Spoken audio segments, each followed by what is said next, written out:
That day, a quiet storm sweeps through the palace. The man at the place is speaking to someone, calling them beautiful, asking for their name, wanting to make them his. But joke's on you if you think it's a girl. Kale, at the age of 28, possesses both striking beauty and a powerful physique, a brilliant mind, and overflowing talent. He's the next in line to the throne, the empire's only direct imperial heir, and on top of that, he's unmarried.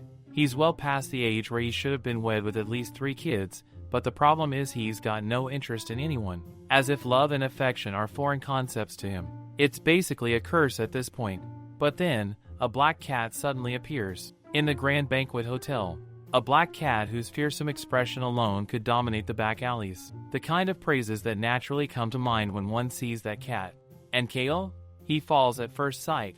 Now, back to the present. This cat is hungry. Like really hungry. Trying to get to the chicken. Kale orders the servants to cut the chicken pieces small enough to fit into that little mouth. He's patting it gently, saying that soon, all this food will be for the cat.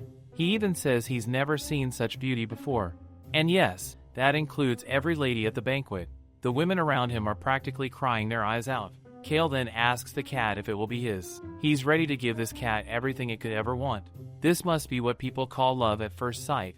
And then, boom, official confession, he might have just fallen in love with this cat. Suddenly, the cat jumps and bolts, just full-on runs away from him. Kale is losing his mind. He's calling out to the cat, running, chasing, like this is the most important mission of his entire royal life. Scene shifts. A girl is leaning out from Rose Apothecary at the vessel's pharmacy. She's yelling for Klobel to come out and have her food. She says it's good, though the way she says it makes it sound like a guilt trip, not a compliment. Seems a bit harsh too, not gonna lie. But she cannot let Klobel's obesity go unchecked any longer. Her family member, that cat Klobel is 3 years old, has grown, and grown, and grown. Straight up chunky now. The cat door broke not long ago. Her appetite is enormous. She's always hovering by the oven, to the point she ends up burning her whiskers. She used to be a tiny kitten when they met for the first time. The night of fate, they call it. That night when a witch and a cat are destined to meet. Rose had picked up the sick, abandoned kitten crying in the streets. That's when she realized she'd just met her cat. Destiny, right there. It hasn't even been that long since her grandmother, who raised her after she was abandoned, passed away. Her grandmother had also handed down the family pharmacy, a legacy spanning 3 generations. That's why Rose is always weak when it comes to Klobel. She knows about her gluten issues, she knows she should scold her, but she just can't. Still, if Klobel gains any more weight, it's going to hurt her. So here Rose is, low-key questioning if the cat's sulking again because she's supposed to be dieting. She tells herself that if Klobel finishes dinner nicely, she'll reward her with a small slice of carrot cake. Not a bribe. Just encouragement. But then she realizes Klobel's not here. She runs to her room and sees the message the cat left behind. It says she's running away. She can't keep eating food like that. Rose can't believe it. Klobel actually ran away. Ran away. Rose uses her magic to see where she is now, and of course, Klobel is chilling at the Imperial Palace. So Rose? She's about to suit up, teleport, and drag that cat back herself. And oh, Klobel's getting a proper punishment. Meanwhile, Kale is running all over the palace like a madman trying to find her. He's spiraling. He doesn't even know her name. And once he finds her, he swears he's going to tie her down so she never leaves again. Suddenly, they hear someone calling out Klob. Kale looks back, and sure enough, Klob is there. He calls out to her while Rose snatches Klob up, declaring that playing pitiful won't work this time. She tells Kale to let it go, to just let her take the cat home, and that they'll see magic happen. And just like that, Rose leaves with Klob in her arms, leaving behind only Klob's name tag. Kale picks up the name tag, staring at it like it's the last piece of hope he's got. His knights rush in from behind, asking if he's alright, but all he can think is he needs to find her. No matter what. He orders his knights to search everywhere for the cat named Klob. She couldn't have gone far. They need to check every corner of the capital where a cat could possibly be. Kale's losing his entire mind over this. That cat was in his hands, and he let her slip. The next day, as the sun rises over the imperial capital of Emporus, the crown prince sits with an image of the black cat, one he personally sketched. Meanwhile, on the other side of town, Rose is yelling at the cat, demanding how long it's going to take her. It's already been the entire night. But Klob yells right back, saying how does it make any sense to clean all of this with tiny paws like hers? Rose stays firm. No food until Clobe finishes her punishment. Clobe's scandalized, like is she trying to starve her to death? Rose's face is stone cold as she tells her to finish it faster. Clobe's like, what the heck, she's just a cat. With no option left, she suddenly switches up acting all sweet and cuddly, asking Rose to go easy on her. After all, it's not like she really ran away. Rose lets out a heavy sigh, saying the only reason Clobe is even back is because she was here.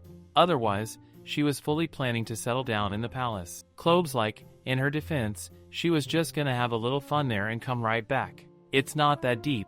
After all, they're fated by fate or whatever. But Rose was seriously panicking last night. She genuinely thought Clobe might leave her forever. That's why she needs to scold her so hard that she'll never think of leaving again. She tells Clobe to go finish her punishment and not even think about saying anything else. Then she pauses, narrows her eyes, and tells Clobe to lift her neck. Clobe freezes. Panic mode activated. She's like, what now? Rose lifts Clobe's fur and is like, where the hell is your necklace? Clobe's sweating bullets, says she left it there. On purpose. Rose is baffled. Like, why? And Clobe? She casually drops the bomb that she wanted Kale to look for her. Rose's whole brain short circuits. Who? Clobe tells her the Crown Prince. And Rose is like, hold up. What? A man like him is gonna look for a cat? Clobe rolls her eyes. Obviously, the guy fell for her. But Rose's face says, girl, be serious. A man made of literal stone is gonna fall for someone fat and chaotic like her? She orders Clobe to tell her the real truth. Clobe gulps and tries to act innocent, begging Rose not to be mad. Rose says she'll decide that after she hears it. And then she hears it. Clobe gave him a love potion. Rose straight up starts throwing stuff. She's done. But Clobe is proudly flexing. Says it felt like he was about to give her everything she wanted with just a flick of her paw. That way, they could live a little easier. Rose is not having it. She scoffs. Does she even know how dangerous that is? There are many types of witch magic, but among them, the most dangerous is magic that targets the human heart. And the human heart? Yeah, it's bold, unpredictable, and absolutely unfathomable. No outcome can ever be guaranteed. What might be the sweetest feeling to one person could spiral into unending obsession for another. Since witches have to coexist with humans, love potions were eventually declared forbidden. And on top of that, there's no antidote. None.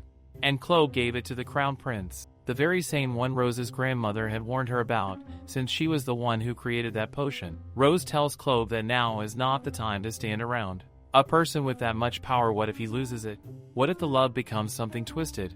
What if the world finds out he drank a love potion? She doesn't even want to imagine the worst case scenario. Rose tells Clobe to finish packing the Oaxaca powder. As soon as they clean everything up, they're leaving. Full vanish mode. Clobe begs her to at least listen. Maybe it's a good thing. Maybe it's fate. But Rose isn't listening to any of it. She's convinced Kale is a cold-hearted man to whom love means nothing. And whatever he's feeling right now must be some short-lived infatuation. It's better not to let it turn into obsession. She just wants them to be safe. But then she freezes. Because he's already here. She can't believe it. The man is already here. Someone nearby shouts at her to mind her manners. She's standing in the presence of the Crown Prince. Right now, Rose is in full-blown panic. Like, what is she supposed to do? She brought Clobe back just last evening and he's already here? The goal now is simple. Send him away. After that, they're disappearing with magic. Vanish. Gone. He steps closer, says he's here for the cat, and tells her to hurry up and hand Clobe over. Rose is clueless about what she should do. As expected, he is here to get Clobe. She holds the cat tightly to her chest, as if doing so might somehow reverse the situation, even though it already feels like a mistake. But Kale speaks about the necklace, stating that he has already confirmed everything with the one who crafted it. He orders her not to deny or lie about it, warning that the consequences will be harsher than anything she imagined. Rose can see it now. This man, no matter what she does, will chase her to the ends of the world. He tells her to simply hand Clobe over to him, claiming that he is willing to pay any price. But even then, Rose makes it clear she cannot do that. After all, Clobe is like family to her. With a single word, he asks her to come with him, shocking her with how unexpectedly kind he sounds. She clarifies her stance. Regardless of whether he is a royal, he cannot just barge in and take what belongs to someone else, especially not a family member. Family, she emphasizes, is not some luxury that he can purchase like property. Kale clenches his fists and replies that he is not trying to buy Clobe. He just wants to keep her by his side in exchange for anything Rose wants. But to Rose, that's no different. It's the same thing. He argues that if he were here to simply purchase the cat, he wouldn't have said all those things. And since he is the crown prince, she technically has no right to reject his offer. Rose, however, argues that this is not an offer, he is taking her family member from her, and that he cannot do. Kale glares at her, asking if she truly believes he can't. He then mentions that her cat trespassed into the royal castle the previous night. Technically, he could have had Klobe executed for committing such a grave offense after all, that's what the royal law dictates. She stares at him and asks whether he truly intends to become a tyrant over a single cat.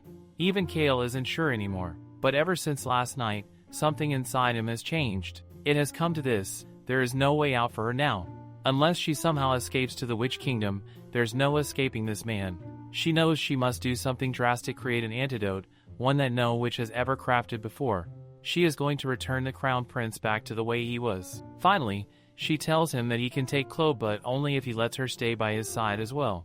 To this, he simply replies, "Good," as if this was what he had been hoping for all along. He turns and orders his men to take Klobe and bring Rose with them. But she stops him, saying that she still needs to pack. She also needs to put up a notice at the pharmacy stating it will be closed. All of this will take at least 3 hours. Kale sits and agrees, saying he will allow it. But he adds she must make sure not to stop talking, and he must be able to hear her voice the entire time. Rose is baffled. What is his deal now? Inside the carriage, Klobe seems to be enjoying herself, completely oblivious to the chaos she has caused. Meanwhile, Rose has practically lost her voice from having to speak non-stop for 3 hours while cleaning up. She sighs, thinking to herself that he really is forceful. Back at the pharmacy, one of Kale's knights tells him that they must follow an entire set of procedures to allow a commoner inside the palace. But Kale simply says they will deal with that once they arrive. The knight tries to protest, but a single glare from Kale is enough to silence him completely. Meanwhile, back in the carriage, Kale casually asks Rose if there is any way to learn the cat language. Rose replies with a flat no, making Kale sigh, thinking it's a shame. He then asks her what kind of food Klobe likes. To that, Rose responds that he's asking the wrong question, he should be asking what food Klobe doesn't like. Then, without missing a beat, she adds that Klobe especially loves boiled broccoli and cabbage. The moment the words leave her mouth, Klobe looks absolutely horrified. Terrified, the cat bolts toward Rose in protest, clearly feeling betrayed. Rose calmly tells Kale that Klobe is just jumping around in excitement after hearing her favorite food being mentioned. But Kale doesn't buy it. He says that to him, it seems like the exact opposite. Rose takes note he's oddly observant. She asks if this is his first time being around cats, then explains that each cat expresses emotions differently. To support her claim, she uses magic to force Klobe to verbally say that he does like broccoli. Poor Klobe is clearly at her limit, completely fed up. Kale, amused, simply says that in that case, he'll pass the message to the chef. Rose silently tells herself that she'll take things slow from here on. She'll keep Klobe's diet in check and focus on returning Kale to normal. As they arrive, they see a full line of maids waiting along with knights on both sides. Klobe and Rose are both astonished at the reception. Kale, noticing their expressions, takes the cat from Rose and with a solemn tone welcomes Klobe to Tripleham. He adds that everything Klobe sees from here on out is hers. The butler and the head maid are on the verge of collapse. No matter what Kale does, giving the crown princess's chamber to a cat is just too much. Aldwin quietly mutters that Kale has lost his mind. Baron, the butler, is also fuming, barely able to contain his outrage over the fact that Kale has brought a commoner into the palace without any consultation. Kale cuts through their muttering, stating plainly that Rose is here to take care of Klobe, and if she needs anything, they are to provide it immediately. Baron tries to argue that it's just a cat, there's no need to assign her the entire chamber. But Kale insists that Klobe needs this. Without a proper room, she won't feel at home. He makes it crystal clear, no matter what anyone says, he isn't going to change his mind. The staff had better accept it. Both Baron and Aldwin are tense. Aldwin considers reporting the situation to His Majesty, but Baron knows it won't make a difference. For now, Baron decides they'll just have to keep an eye on Rose. If she's here with any ill intentions, they'll catch her in the act. Aldwin smirks, confident, saying that Baron can leave that part to her. Both Rose and Klobe stretch out of boredom, having absolutely nothing to do in this place. Klobe sighs, reflecting bitterly on how, earlier, Kale had been acting as if he might rip out his own liver for her, but now they are neglecting him completely. She wonders if she's going to starve here at this rate. Rose sighs too, blaming everything on herself for summoning them in the first place. Clobe remarks that if Rose was going to act like this, she should have trained her eyes better from the very beginning. Rose, on the other hand, insists that Clobe should never have touched those potions in the first place. Clobe counters by pointing out that if those potions were truly that important, Rose should have locked them away somewhere safe. Rose exhales sharply and tells her to stop making excuses. She begins to seriously reflect on why that potion was forbidden in the first place. She can't even count how many people have died after consuming it. But Clobe brushes it off, saying it's all just dramatics, and it's not as though Kale is going to die from being lovesick. Rose says that dying like that might have actually been the easier path. Just the fact that they're even here could have gotten them executed. She asks Clobe to consider what would happen if people were to find out that they were the ones who made Kale drink that potion. It could easily spark another witch hunt. They must be the ones to take full responsibility. That's exactly why they are here, knowing all the risks, to save Kale. From now on, Clobe has no choice but to endure whatever happens in this place. And from now on, she will also be eating boiled cabbage. Clobe finds this new reality unbearably cruel. Finally, Aldwin arrives, telling Rose that she will now show her the room. As Aldwin enters, her eyes fall on something in Rose's hands, and her expression darkens with pure disdain. She demands to know what that broom is doing here. Her thoughts spiral at the possibility that the palace might not even have proper brooms, and then she shouts at Rose, furious that someone would dare try to bring such a filthy object into the crown princess's chamber. She demands it be thrown out immediately, but Rose refuses, holding it tightly. The other maids move in to take it Carol from her, prompting Clobe to step forward, clearly on edge. But Rose holds her ground and quickly explains to Aldwin that this isn't a broom at all. It's some kind of scratcher, a tool that cats use to file their claws. With no other choice, Clobe begins using it, albeit reluctantly. She also adds that if cats don't get anything to scratch, they'll start scratching important things like human legs instead. Aldwin grows furious, declaring that this situation is absolutely unacceptable and must be stopped at once. However, Rose calmly states that she can't do anything about it. It's an animal's instinct, and one simply cannot fight against that. Clobe, meanwhile, remains dutiful, demonstrating the scratching behavior to Aldwin. With no other option left, Aldwin allows Rose to keep whatever this strange thing is but sternly instructs her to ensure that Kale never sees it. Rose bows in gratitude, thanking her, though she's not sure why she's being granted this leeway. What is obvious to her, however, is that the people here are not friendly to them at all. So, for now, it's best to remain quiet and out of trouble. As Aldwin turns to leave, she coldly warns that if there is even a single scratch on any piece of furniture, Rose will have to pay for it. Clobe feels completely defeated by the hostilities surrounding them. Everyone here seems so cruel to her. It's clear now that living here is going to be difficult. Just as she expected, she must hurry up and complete the antidote as soon as possible. Meanwhile, in Kale's office, he instructs his knights to assign 2 people to watch over Clobe and Rose. The captain of the Imperial Knights, Eaton, questions whether Kale is truly asking him to assign guards to a pair of commoners. He points out that doing so might stir rumors, but Kale says it doesn't matter. It's not about protection, it's more about surveillance. He asks Eaton if he finds anything strange about the situation, but Eaton responds carefully, saying he would never dare question Kale's judgment. Kale then makes his position perfectly clear. If he appears insane to Eaton, then Eaton looks just as odd to him. He finds that reassuring, in a strange way. Aside from all else, Clobe is undeniably adorable and charming, but it's driving him mad. And there's another thing: when he first heard Rose speak, it gave him chills. It was the first time he had ever heard something so beautiful. In Rose's case, it's not her looks that stand out, but her voice. Eaton seems to agree with this assessment. Kale, who feels almost nothing from appearances, possesses exceptionally sharp hearing. He can detect even the subtlest nuances, and once he hears a voice, he never forgets it. It's almost as if he identifies people not by their faces but by the way they sound. He wonders if there's a reason the cat seems so attached to him. He has seen countless cats before, but none ever appeared so strikingly beautiful to him as Clobe.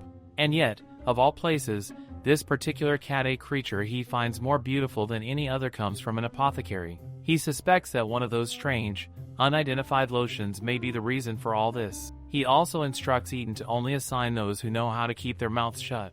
Back in the palace, Aldwin finally escorts Rose to her bedroom, though she still cannot accept that someone like Rose should be staying in a place meant for nobility. But it is Kale's order, and she has no choice. Rose must stay here, whether Aldwin likes it or not. Aldwin begins shouting again, warning her never to touch anything. Above all, she is forbidden from touching the bed because that is where the future crown princess will sleep. But since they have no other arrangements, Aldwin hands her a blanket and tells her to sleep on the floor. Clobe is outraged. So this is what real bullying feels like. She suggests they go running to Kale and get this old hag kicked out. Rose, however, tells Clobe that this place is filled with etiquette, and they must learn to endure and maintain proper manners. Aldwin coldly advises her to hide her luggage. Who knows when Kale might stop by unannounced? She adds that Kale could call for Clobe at any moment, so Rose had better give this nasty cat a bath and make her look presentable. At the mention of a bath, Clobe almost loses her mind. Rose asks where she's supposed to wash a cat, and Aldwin instructs her to use the antechamber. It is Rose's first time going there, and she is warned that not a single mistake will be tolerated. After Aldwin leaves, Clobe asks if she really has to bathe. After all, it's only been a week since her last bath. But Rose reminds her firmly that, little girl, the last time she had a bath was 6 months ago. Clobe refuses to believe that. Rose sighs, pointing out that Clobe was the one who had been so desperate to come to the palace, so now she must follow palace rules. The antechamber is far from the main palace, which at least means Rose won't have to worry about being seen while bathing the cat. However, when she finally enters the bathroom, what she sees is nothing like what she expected. Now we see that Eden tells Kale that Aldwin is definitely not going to be pleased to see him bathing here again, but Kale clearly doesn't give a damn about it, does he? The water is ice cold, but Kale doesn't even flinch. No reaction, not even when his feet slip into the freezing pool. Eden wonders if he's just that deep in thought, so far gone that nothing else is registering for him right now. Eden says he's heading out to heat the water, and Kale doesn't stop him. What does catch his attention though is how strange it is. Until now, every living thing that's appeared from that other realm has always come in some grotesque form, twisted, malformed, straight up nightmare fuel. But Clobe, she's different. Her tiny chest rises and falls with each breath like she's just some regular, sleepy cat. For him, that's beauty. Sure, she's suspicious in 100 different ways, but now that she's in his hands, he's not letting go. And that woman too. Like she wants something from him. He knows she's gonna show up soon. He's just waiting for it.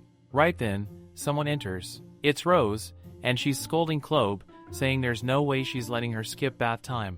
Not when that uptight maid is gonna be sniffing around like a hound, checking if Clobe smells like soap or not.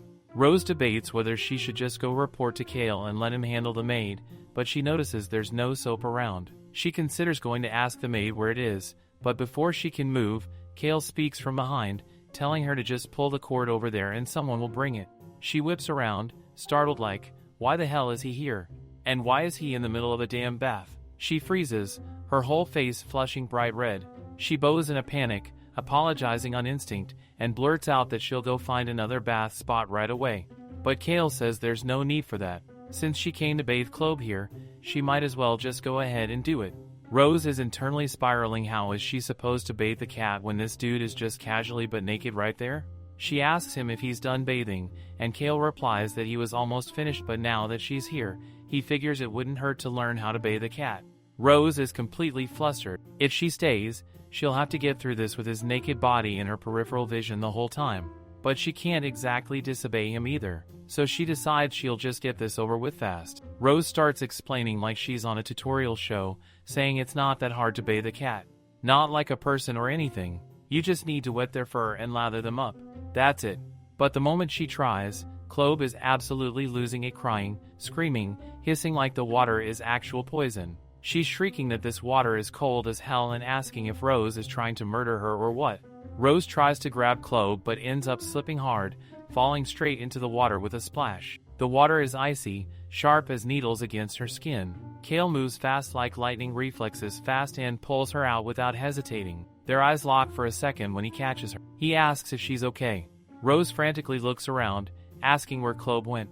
Kale tells her Clobe is fine, but his eyes are fixed on her, and he's not convinced Rose is actually fine. She doesn't seem to know what to do next, like her limbs aren't even responding. She's just standing there, stunned and freezing. Kale asks if the water was that cold, then figures it's probably the wet clothes clinging to her skin like ice wraps. He casually suggests she take them off. He adds that if she's worried he might do something to her, she doesn't need to stress, he's got zero intention of doing that. But then he casually tries to lift her skirt, and she panics, going full weight, and oh, but right then she starts getting the hiccups. That makes him smirk. Like, genuinely entertained.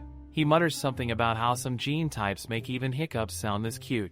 Kale says it's kind of terrifying how pretty she is, but when he hears her voice, it's like nothing else matters. Rose knows her voice is considered nice by normal standards, but she didn't think someone would be this caught up in it.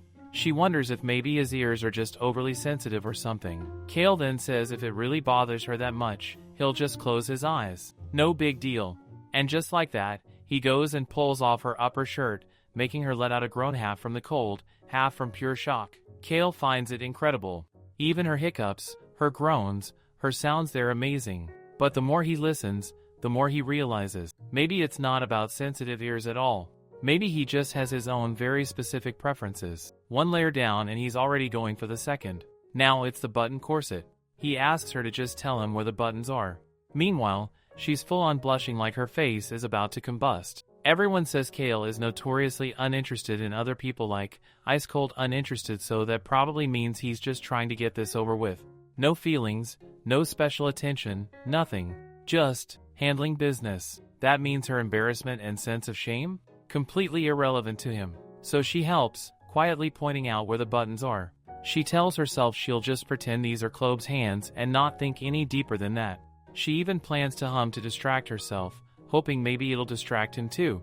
But Kale tells her to stop humming, dead serious. Says if she keeps doing that, he might not be able to keep the promise he made about not laying a hand on her. Oh my god, that was insane. Rose is like, is this really the man they all call the Man of Wood? She's sure that the On My Way, that Klobe let out, could fall in love on its own. Why the hell is she getting dragged into all this? After handing her a towel, he asks if he can open his eyes. She says he can, and as soon as he does, Rose swears there's something seriously off with this guy. And it's not just because of her grandmother's medicine, there's something wrong with him. Eden comes over, but immediately flushes red when he sees the two of them like that and asks if he's interrupting something. Kale quickly assures him that nothing like that happened and casually mentions that the water is warm now so Klobe can take a bath. He asks Eden to go grab some women's clothes. Eden turns and heads off to get them. Rose sighs hard, because she's been trying to keep a low profile, and this whole situation is anything but. She notes that Kale seems way too comfy dressing himself like it's nothing, and she's still confused about why the water was so cold in the first place. It really gives off that this dude's hiding something energy. Kale says it kinda seems like Klobe hates bathing. Rose has to admit, that's a pretty good observation, but she tells him he's still off. Klobe loves to take baths. She adds, totally deadpan, that she really wants a bath right now, too, but the problem is, she can't exactly help herself get in one like this. Meanwhile, Klobe throws shade, saying Rose talks too much and always lies every time she opens her mouth. Kale just goes, okay then, he'll give Klobe a bath himself, so Rose can just guide him on how to do it. Rose immediately hits full denial mode. There's no way he actually wants to do that, right? But Kale is like, yeah, it does sound kind of fun to him. Rose is convinced his condition is getting worse by the day. She tells him step 1, grab Klobe, then soak her with water. And make sure the water doesn't get into her ears. That part's important. But Klobe's already pulled out her claws, scoffing like, does he really think she's some kind of pushover who'll just let them do whatever? Rose tells her to chill. One scratch on Kale and it could mean execution. She sighs. Klobe's all depressed now, saying this is actual torture. She doesn't even get decent food, and now this humiliating bath situation. If this is how things are gonna be, then honestly, she'd rather just go back home. While on the other side, Kale is finding G to be super squishy and soft and warm too. He can even feel her heartbeat. Rose asks him if he's never touched a cat before. Kale says he has, but it never felt like this with them. Rose is honestly glad he finally learned what it's like to feel warmth, because warmth can be a great comfort when someone's lonely. But the way he turns toward Klobe? That is blatant favoritism. Still, Rose gets it now. It's not just random. It hits her that Kale might have never experienced love before, not from people, not from anyone. And once she finishes the antidote, she hopes he finds someone else. Not a witch cat, but someone human. Someone he can actually keep by his side. Someone he can share warmth with. Someone like that. Meanwhile, it's clear Rose is totally exhausted. She really thought she'd be able to come back and rest after bathing Klobe, but nope. The outfit Eden brought for her just had to cause another commotion. In order to get a women's dress, Eden had gone straight to Aldwin, and he gave her this extravagant dress. Rose seriously tried to refuse it like it was way too much for her. But the prince insisted and ended up giving it to her anyway. So in the end, she just accepted it with gratitude, having no other option but to wear it and head back to the bedchamber. Everyone looked completely stunned.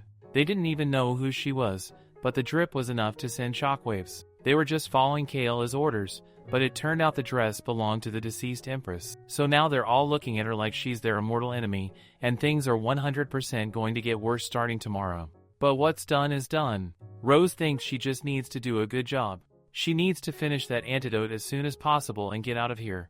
Back on the other side, Eaton tells Kale that rumors might spread. Some people might take what he's doing the wrong way. If someone doesn't know the whole story, it could really look like he's doing something improper. Eaton's sorry, but he agrees that this might not go well. Kale agrees too.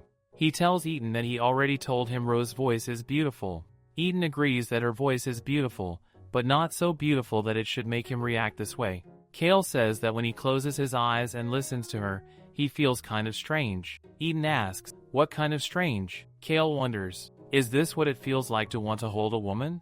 Eaton is low-key unable to believe his own ears. Eaton says that he dares not answer this question. He recalls how she once told him that it is a relief to feel warmth, and it makes Eaton worried, wondering if Kale is asking him to light the fire again. But Kale says that the warmth she meant was not like this, it was soft and squishy for him. All of these things are new to him, and the feeling still lingers in his mind like that of a love-struck child. That warm and soft sensation feels like a phantom ache now, something no longer present but deeply etched into his senses. Eaton, however, is already lost in his own wild imagination. Meanwhile, Kale thinks that even Rose's voice makes him feel this way, or perhaps even more than that. He stands up then, preparing to go to his bedroom.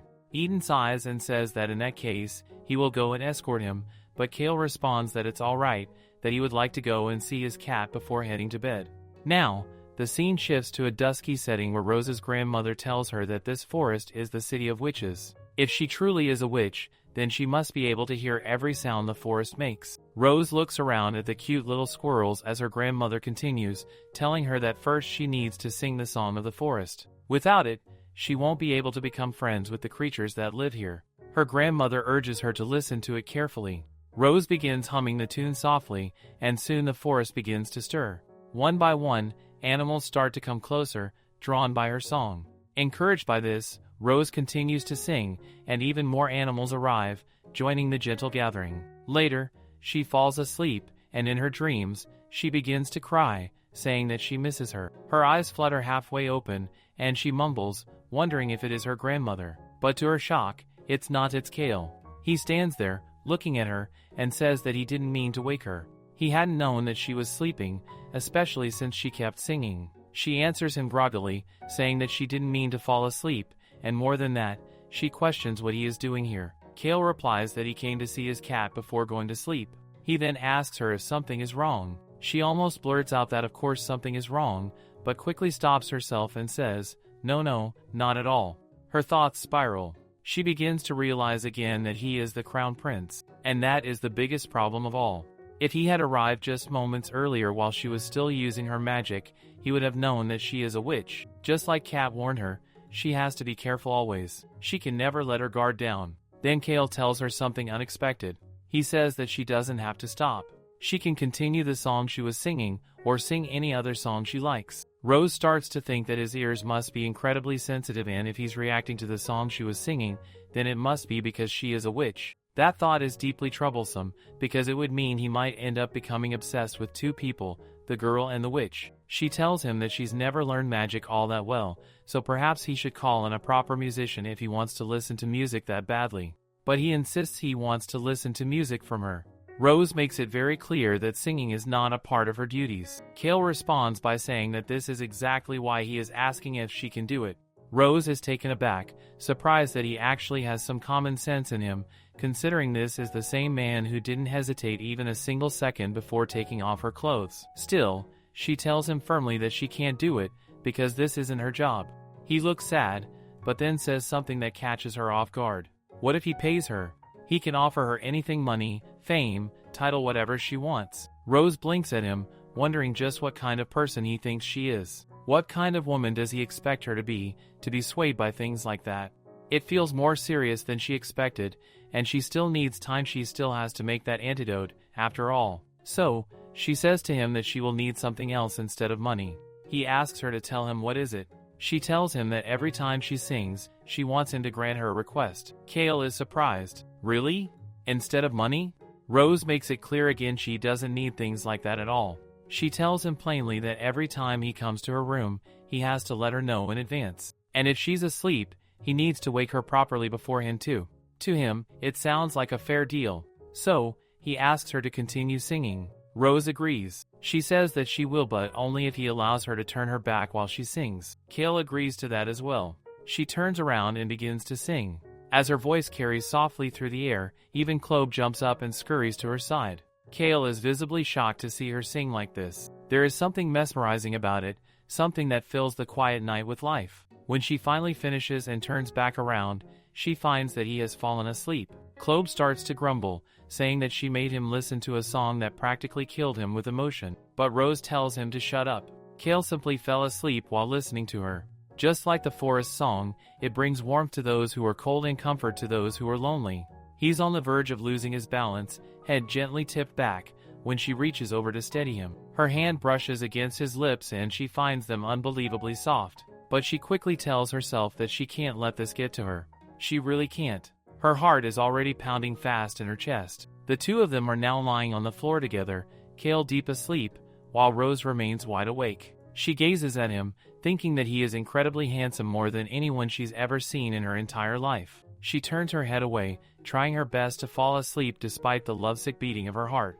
The next morning arrives gently. Rose stretches and lets out a cheerful yawn, clearly pleased. She hums that she slept really well, so well, in fact, that her body feels lighter. But across from her, Aldwin is glaring. His eyes narrow as if accusing her of something, and though he says nothing at first, the question is written all over his face. Did she really sleep that well? Klob, sprawled on the bed and looking thoroughly relaxed, adds in that she also had a wonderful sleep. She even goes so far as to say that the bed here is more comfortable than the one she has at home. Rose freezes. Her head slowly turns toward Klob, confusion creeping across her face. Why, exactly, was Klob the cat sleeping on the bed? Before an answer can be given, the head maid's voice pierces through the moment like a trumpet. She yells from outside the door that Klob was allowed on the bed because Kale permitted it. Rose, eyebrows raised, shoots back that Kale certainly didn't say anything of the sort to her. The head maid doesn't miss a beat, raising her voice even louder to say that Kale didn't say it to Rose, he said it to her, the head maid. Then, without waiting for any more objections, she announces that since Rose is now awake, she should get moving and complete her assigned chores, bathe the cat, feed it, and groom it. Kale will be arriving shortly, and everything should be in order before then. With a final huff, the head maid storms off. After she's gone, Klob whispers darkly that this must be why that old hag was glaring at them last night like they had committed a crime. Rose sighs, heavy and tired, and thinks that maybe she did after all. Giving Kale that medicine already felt like a sin. Outside, the head maid stomps down the corridor, seething. She still can't believe Kale's decision. She recalls how, the night before, he had summoned her and said Rose should not be made to sleep on the floor just because she claimed it was comfortable. She had tried to argue, had even pointed out that if he knew where Rose came from, he might not be so soft. But Kale had simply replied that it was wrong to make someone suffer now for someone else who might come later. And then he'd said it if someone tried to claim a bed just out of pride, that person wasn't fit to be his crown princess. The head maid had been stunned into silence. Even now, she's convinced Rose must be some kind of witch. That's the only explanation for why a man like Kale would speak like that. She makes a silent vow to herself, no matter what, she will make them leave. Meanwhile, on the other side of the palace, Kale is sparring with Eden. The two are fully geared and focused, swords clashing as they move in perfect rhythm.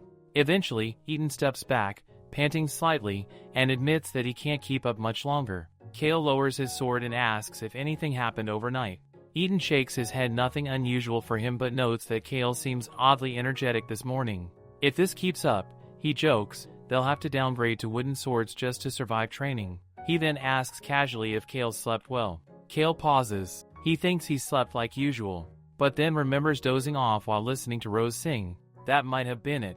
He recalls waking up sometime later and realizing something felt strange. He had been lying on the floor, but what he felt, the memory returns in full. The warmth in the air, the softness of her voice, the simplicity of her request. He remembers looking at her and deciding that just this once, he could grant her wish without any condition. And so, without a word, he had lifted her gently and placed her on the bed.